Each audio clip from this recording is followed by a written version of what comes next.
हरेक वर्ष हजारौं स्टुडेन्ट्सले इन्ट्रान्स एक्जाम क्लियर गरेपछि एकदमै ठुलो कन्फ्युजन आउने भनेको चाहिँ मैले कुन कलेज चुज गर्दा ठिक हुन्छ, गभर्नमेन्ट पढ्ने कि प्राइभेट, मेरो र्याङ्क अनुसार कुन कलेज बेस्ट हुन्छ, फी स्ट्रक्चर कति छ। अनेस्टली स्पिकिङ हजुरको सिंगल डिसिजनले आफ्नो 4 वर्ष कसरी इन्भेस्ट गर्ने, कुन करियर अपर्च्युनिटिजतिर हेर्ने, आफूले कस्तो करियरमा स्विच गर्ने, आफूले कसरी नेटवर्किङमा अगाडि बढेर आफ्नो करियरलाई अगाडि बढाउन सकिन्छ भनेर हरेक कुराहरू चाहिँ निर्धारण गर्न सकिन्छ। मैले धेरै स्टुडेन्ट्सहरूलाई चाहिँ एक्ज्याक्ट कन्फ्युजनमा देखिरहेको हुन्छु, गभर्नमेन्ट कलेज पढ्ने कि प्राइभेट, भ्यालीभित्र पढ्ने कि भ्याली बाहिर आफ्नो घर नजिकैको कलेज पढ्ने, मैले गभर्नमेन्ट पाउँछु कि नै, प्राइभेट कलेज पढ्दा बेटर हुन्छ in terms of career growth, opportunities and exposure जस्तो लाग्छ। और मेरो र्याङ्कले, मेरो +2 को ब्याकग्राउन्ड अनुसार चाहिँ कुन कलेज चाहिँ चुज गर्दा मेरो एजुकेसन र करियरलाई एकदम राम्रो हुन्छ भनेर सोचिरहनु भएको छ र कलेज डिसाइड गर्न गाह्रो भइरहेको छ भने हजुर चाहिँ एकदमै राइट भिडियोमा हुनुहुन्छ। हामीले आजको भिडियोमा कुन कुराले गर्दा गभर्नमेन्ट कलेजलाई चाहिँ स्ट्यान्ड आउट गर्छ अनि कस्तो सिचुएसनमा चाहिँ हजुरले प्राइभेट कलेज पनि चुज गर्न एकदमै राम्रो हुन्छ भन्ने कुरा गर्नेछौँ। यदि हजुर चाहिँ कलेज चुज गर्न इन्डिसाइसिभ हुनुहुन्छ भने चाहिँ भिडियो अन्तिमसम्म हेर्नुहोला।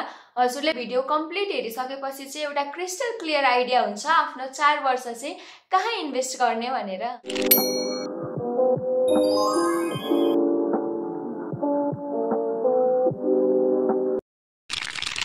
बीएससी सीएसआईटी कलेज पढ्दाखेरि कोडिङ क्लासेस मात्र नभएर कलेजको ओभरअल इन्भाइरोमेन्ट, एक्सपोजर, अपर्च्युनिटिज अनि नेटवर्किङ कतिसम्मको छ जसले गर्दा चाहिँ टेक करियरमा ग्रो गर्न सकिन्छ, त्यो कुरा बुझ्न पनि एकदमै आवश्यक छ। सो त्यसको लागि चाहिँ हजुरले गभर्नमेन्ट कलेज र प्राइभेट कलेजको प्रोज एन्ड कन्स बुझेर कम्पेयर गरेपछि कुन कुराहरू चाहिँ हामीले एडजस्ट गर्न सकिन्छ, कुन कुरा चाहिँ एकदमै फोकस गर्न पर्छ भनेर हेरेर आफैले डिसाइड गर्न सक्नुहुन्छ। गभर्नमेन्ट कलेज चाहिँ स्टुडेन्टको फर्स्ट चोइस हुन्छ र त्यो चाहिँ किन फर्स्ट चोइस हुन्छ, भ्यालीभित्रको कलेज जस्तै अस्कल, पाटन, पद्मकन्या, भक्तपुरलाई चाहिँ प्रायोरिटाइज गरिन्छ सुरुमा अनि त्यसपछि प्राइभेट कलेजेसतिर सोचिन्छ। सो त्यो चाहिँ किन छ, त्यसको लागि चाहिँ हामीले प्रोज एन्ड कन्स बुझ्न एकदमै आवश्यक छ। गभर्नमेन्ट कलेज पढ्नुको सबभन्दा ठुलो फाइदा भनेको हजुरको fees, semester fee, admission fee एकदमै धेरै अफोर्डेबल हुन्छ, जुन चाहिँ प्राइभेट कलेजमा पे गर्नुभन्दा एकदम कम भएकोले सबलाई पे गर्न चाहिँ सजिलो हुन्छ। सेकेन्ड पोइन्ट भनेको क्वालिटी अफ स्टुडेन्ट। हजुरको एडमिसन चाहिँ गभर्नमेन्ट कलेजमा मेरिट बेस्डमा हुने भएकोले चाहिँ स्टुडेन्ट्सहरू एकदमै हाइली कम्पिटेटिभ, हार्डवर्किङ आउनुहुन्छ, जसले गर्दा हजुरको नेटवर्किङ, ग्रोथ अपर्च्युनिटी र फ्रेन्ड सर्कल चाहिँ एकदम राम्रो हुन पुग्छ। गभर्नमेन्ट कलेजमा अर्को एकदम इम्पोर्टेन्ट कुरा भनेको चाहिँ एक्सपिरियन्स फ्याकल्टीबाट पढाइन्छ। त्रिभुवन युनिभर्सिटीबाट एकदम सिनियर प्रोफेसरहरूले चाहिँ इयर्स अफ एक्सपिरियन्स अनि रिसर्च एक्सपिरियन्स भएको टिचरहरूले चाहिँ गभर्नमेन्ट कलेजमा पढाउनुहुन्छ। अल्सो अर्को राम्रो कुरा भनेको चाहिँ एटेन्डेन्स चाहिँ एकदम स्ट्रिक्ट हुँदैन कम्पेरिजन टु प्राइभेट कलेज। हजुर चाहिँ जब गर्नुहुन्छ, साइड हसल्समा इन्भल्भ हुनुहुन्छ भने रेगुलर कलेज नआउँदा पनि त्यस्तो स्ट्रिक्टनेस हुँदैन कम्पेयर टु प्राइभेट कलेज। हजुरलाई युनिफर्ममा पनि खासै स्ट्रिक्टनेस हुँदैन। सेकेन्ड टु थर्ड सेमेस्टरबाट चाहिँ हजुरले कलेज युनिफर्म नलाउँदा पनि त्यस्तो इम्प्याक्ट पर्दैन, तर यो चाहिँ एकदम कलेज टु कलेज भ्यारी गर्छ। कुनै गभर्नमेन्ट कलेजमा चाहिँ स्ट्रिक्टनेस पनि हुन्छ, लाइक पद्मकन्या। जस्तै हाम्रो पाटन कलेजमा कुरा गर्ने हो भने मी माइसेल्फ मैले थर्ड सेमेस्टरदेखि चाहिँ कलेजको युनिफर्महरू खासै लगाएको छुइनँ। अर्को मेजर इम्पोर्टेन्ट फ्याक्टर भनेको गभर्नमेन्ट कलेजहरू सेन्ट्रली लोकेटेड हुन्छ। हजुरको सिनियर्सबाट, मेन्टर्सबाट चाहिँ एक्सपोजर पाउनलाई चाहिँ हेल्प हुन सक्छ। हामीले कन्सको कुरा गर्दाखेरि चाहिँ गभर्नमेन्ट कलेजमा चाहिँ एकदमै लिमिटेड इन्फ्रास्ट्रक्चर हुन्छ, क्लासरुम आउटडेटेड हुन्छ, प्रोजेक्टर सबै क्लासमा हुन्छ भन्ने हुँदैन। अनि ल्याब्सहरूको कुरा गर्दाखेरि पिसीहरू चाहिँ सबै वर्किङ कन्डिसनमा नहुन सक्छ, कुनै फेसिलिटिजहरू एभाइलेबल हुँदैन। हजुरलाई चाहिँ एडमिनिस्ट्रेटिभ सपोर्टमा चाहिँ अलिकति समस्या पर्न सक्छ, बिकज एडमिनिस्ट्रेसन चाहिँ खासै म्यानेजेबल हुँदैन। अर्को मेन पोइन्ट भनेको पोलिटिक्सको कारणले यदि हजुर पोलिटिक्सतिर इन्क्लाइन्ड हुनुहुन्छ, बढी इन्भल्भमेन्ट देखाउनुहुन्छ भने क्लासेस एफेक्ट गर्न सक्छ। अर जेनरली इलेक्सनको टाइममा क्लास एफेक्ट गर्न सक्छ, but this is very subjective. कलेजमा चाहिँ डिपेन्ड हुन्छ, कुनैमा चाहिँ अलिक बढी एफेक्ट गर्छ, कुनैमा एफेक्ट नै गर्दैन। Let's focus on extra curricular. हजुरले चाहिँ इनिसिएटिभ लिनु भएन आफ्नो साइडबाट भने चाहिँ कलेजले प्रोभाइड गर्ने अपर्च्युनिटिजहरू इन्टर्नसिपको भयो, ह्याकाथनको भयो, वर्कसपहरू भयो, एक्स्ट्रा कुनै स्किल्सहरू सिक्नको लागि भयो, त्यो चाहिँ एकदमै कम हुन जान्छ। सो यो चाहिँ केही प्रोज एन्ड कन्स भयो गभर्मेन्ट कलेजको। एगेन हजुर चाहिँ इफ प्रोएक्टिभ हुनुहुन्छ, हजुरमा लिडरसिप क्वालिटी छ, हार्डवर्किङ हुनुहुन्छ, अलिकति आफूले सेल्फ रिसर्च गरेर चाहिँ अगाडि बढ्न चाहनुहुन्छ भने चाहिँ यो ड्रब्याक्सहरू पनि म्यानेजेबल छ। गभर्मेन्ट कलेज प्राइभेट कलेज भन्दा फ्यान्सी नभए पनि राम्रोसँग चाहिँ आफ्नो 4 इयर्स इन्भेस्ट गर्नुहुन्छ सेल्फ लर्निङमा भने चाहिँ अपर्च्युनिटिजहरू चाहिँ पाउन सक्नुहुन्छ। अब कुरा गरौँ कस्तो कन्डिसनमा चाहिँ हजुरलाई प्राइभेट कलेजेस पनि एकदमै राम्रो चोइस हुन सक्छ। मोस्ट अफ द स्टुडेन्ट्सहरूको चाहिँ गभर्मेन्ट कलेजमा चाहिँ मेरिट लिस्टमा नाम ननिस्किन सक्छ। यस्तो सिचुएसनमा चाहिँ हजुरले ड्रप लिनुभन्दा प्राइभेट कलेज पढ्नु पनि एकदमै राम्रो चोइस हुन सक्छ। प्राइभेट कलेजमा पनि केही आफ्नो फाइदाहरू छ, केही आफ्नो बेफाइदाहरू छ। So now let's talk about pros of studying in private college. First and foremost main important quality भनेको चाहिँ बेटर इन्फ्रास्ट्रक्चर हुन्छ। जुन गभर्मेन्ट कलेजमा हजुरले चाहिँ एकदमै आउटडेटेड क्लासरुम देख्नुहुन्छ, प्राइभेट कलेजमा चाहिँ एकदमै modern facilities of classroom provide हुन्छ। ल्याब्स पनि प्राइभेट कलेजेसमा चाहिँ एकदमै सिरियसली लिन्छ, इन्टरनेट कनेक्सन फास्ट हुन्छ। ओभरअल म्यानेजमेन्ट सिस्टम चाहिँ प्राइभेट कलेजको गभर्मेन्ट कलेज भन्दा एकदमै राम्रो हुन्छ। अर्को मेजर पोइन्ट भनेको प्राइभेट कलेजेसमा रेगुलर क्लासेस र अटेन्डेन्स हुन्छ।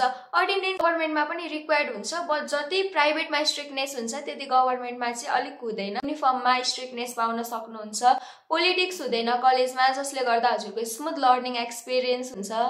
सिएसआइटीमा लिमिटेड फ्याकल्टी मेम्बर हुनुभएकोले गभर्मेन्ट कलेजको टिचर्सहरू पनि आएर प्राइभेट कलेजेसमा पढाउनुहुन्छ, जसले गर्दा हजुरले चाहिँ सेम फ्याकल्टी मेम्बर चाहिँ एक्सपिरियन्स गर्न सक्नुहुन्छ प्राइभेट कलेजमा पढेर पनि। प्राइभेट कलेजमा पनि फ्याकल्टीमा चाहिँ कम्प्रोमाइज हुँदैन।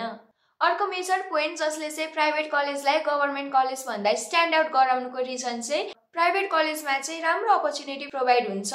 Be it hackathon, be it placement support, इन्टर्नसिपमा कुनै इभेन्ट अर्गनाइज गर्न छ, एक्स्ट्रा करिकुलर एक्टिभिटिज गर्न छ, अर वर्कसपहरू इन्क्लुड गर्न छ, जस्तै रियाक्ट सिक्न मन छ, पाइथन सिक्न मन छ, जुन चाहिँ इफ कुनै एउटा स्किल हजुरको सेमेस्टरमा पर्दैन भने र यदि हजुरलाई सिक्न छ भने चाहिँ हजुरले चाहिँ कलेजको एडमिनिस्ट्रेसनसँग कन्सल्ट गरेर चाहिँ उहाँहरूले चाहिँ अपर्च्युनिटिजहरू प्रोभाइड गर्नुहुन्छ। जुन चाहिँ हजुरले गभर्मेन्ट कलेजमा चाहिँ लिमिटेड देख्नुहुन्छ, तर प्राइभेटमा चाहिँ अलिकति एक्सपोजर बढी, नेटवर्किङ इभेन्ट्सहरू बढी, ह्याकाथनहरूमा बढी एक्सपोजर त्यो सबै प्रोभाइड हुनेछ। धेरै इभेन्टहरू अर्गनाइज भएको हुनाले हजुरको सफ्ट स्किल, हजुरको कम्युनिकेसनमा पनि हेल्प हुन सक्छ। प्राइभेट कलेजेसको बेफाइदा भनेको चाहिँ फर्स्ट पोइन्ट चाहिँ हजुरलाई गभर्मेन्ट कलेज जति अफोर्डेबल हुन्छ त्यति अफोर्डेबल चाहिँ प्राइभेट कलेज नहुन सक्छ। प्राइभेट कलेज चाहिँ अलिकति एक्सपेन्सिभ साइडमा जान सक्छ, जसले गर्दा चाहिँ त्यो हजुरको फर्स्ट चोइस नहुन सक्छ। प्राइभेट कलेज अलिक स्ट्रिक्ट हुन्छ in comparison to government college. हजुरलाई चाहिँ अलिकति फ्रिडम बढी चाहिन्छ भने चाहिँ गभर्मेन्ट कलेज चुज गर्दा बेटर हुन्छ। तर स्ट्रिक्ट इन्भाइरोमेन्टमा चाहिँ ग्रो गर्न ठिक लाग्छ भने प्राइभेट कलेज पनि एकदमै राम्रो अप्सन हुन जान्छ। हजुरले चाहिँ सकेसम्म गभर्मेन्ट कलेज नै फर्स्ट प्रायोरिटी राख्नु होला, तर यदि हजुरको र्याङ्कले भ्याउँदैन भने प्राइभेट कलेज पनि चुज गर्न सक्नुहुन्छ। र त्यो सिचुएसनमा चाहिँ हजुरले इन्फ्रास्ट्रक्चर मात्र नहेरेर फी स्ट्रक्चर, लोकेसन बसेको भन्दा कतिको नजिक छ त्यसलाई पनि फोकस गरेर अपर्च्युनिटिजहरू कतिको प्रोभाइड हुन्छ, इन्टर्नसिप अपर्च्युनिटिज कति छ, एक्सपोजर कति मिल्छ, नेटवर्किङ इभेन्ट्सहरू के कति छ, सबै कुराहरू बुझ्न एकदम आवश्यक छ। हजुरलाई चाहिँ डिटेलमा कुन कलेज चुज गर्दा राम्रो हुन्छ भनेर सोचिरहनु भएको छ र यो पर्टिकुलर कलेज चाहिँ पढौँ कि नपढौँ जस्तो लाग्छ भने चाहिँ हजुरले हाम्रो सिएसआइटी टिमलाई कन्ट्याक्ट गर्न सक्नुहुन्छ। उहाँहरूले चाहिँ हजुरलाई throughout your admission process guide गर्न सक्नुहुन्छ on choosing the best college for you, not just in academic but also in your overall growth journey, जसले गर्दा चाहिँ हजुरलाई चाहिँ एउटा स्मुथ लर्निङ एक्सपिरियन्स प्रोभाइड होस्। सकेसम्म गभर्मेन्ट कलेज नै चुज गर्नु होला, तर यदि सक्नु भएन भने चाहिँ हाम्रो सिएसआइटीको टिमलाई कन्ट्याक्ट गरेर एउटा राम्रो कलेज चुज गर्नको लागि हेल्प माग्न सक्नुहुन्छ। हजुरले हाम्रो सिएसआइटीको टिमलाई कन्ट्याक्ट गर्न डिस्क्रिप्सनमा हेरेर कन्ट्याक्ट गर्न सक्नुहुन्छ। और यहाँ मैले व्हाट्सएप कन्ट्याक्ट नम्बर छोडिदिन्छु, जसबाट चाहिँ हजुरले कन्ट्याक्ट गरेर उहाँहरूलाई चाहिँ सपोर्ट माग्न सक्नुहुन्छ। यदि हजुरलाई हजुरको डिजायर कलेज मिलेन भने पनि डिसहार्टन नहुनु। हजुरले आफ्नो क्युरियोसिटी, हार्डवर्क, एफोर्ट र कन्सिस्टेन्सीबाट एउटा राम्रो टेक करियरमा इभल्भ हुन सक्नुहुन्छ। आफूले कुन कलेज चुज गर्ने एकदम ध्यान पुर्याएर चुज गर्नु होला। सकेसम्म गभर्मेन्टै चुज गर्नु भनेर म रिकमेन्ड गर्छु। म आफै गभर्नमेन्ट कलेज पढिरहेको छु, सो हजुरहरूलाई पनि फर्स्ट चोइस चाहिँ गभर्नमेन्ट कलेज नै राख्नु भन्छु। त्यसपछि मिलेन भने प्राइभेट कलेजेसहरू पनि चुज गर्न सकिन्छ। जसले चाहिँ राम्रोसँग सेल्फ रिसर्च गरेर सिनियर्स, मेन्टर्स एन्ड इभन हाम्रो CSIT को टिमलाई कन्ट्याक्ट गरेर सपोर्ट माग्नु होला। You can also contact me on any of my socials, I will be there to help you out. यदि हजुरलाई चाहिँ यो भिडियो इन्फर्मेटिभ लाग्यो भने आफ्नो फ्रेन्ड्स, फ्यामिली, कलिग्स, जुनियर्सहरूलाई सेयर गर्न सक्नुहुन्छ र कुनै क्वेरिज अर डाउट छ भने हाम्रो CSIT को टिमलाई पनि कन्ट्याक्ट गर्न सक्नुहुन्छ। अरू हजुरले चाहिँ आफ्नो क्वेरी र डाउटलाई कमेन्ट सेक्सनमा लेख्न सक्नुहुन्छ। सो राम्रोसँग बुझेर, कम्पेयर गरेर एन्ड रिसर्च गरेर चाहिँ राम्रो कलेज चुज गर्नु होला। All the best for a future.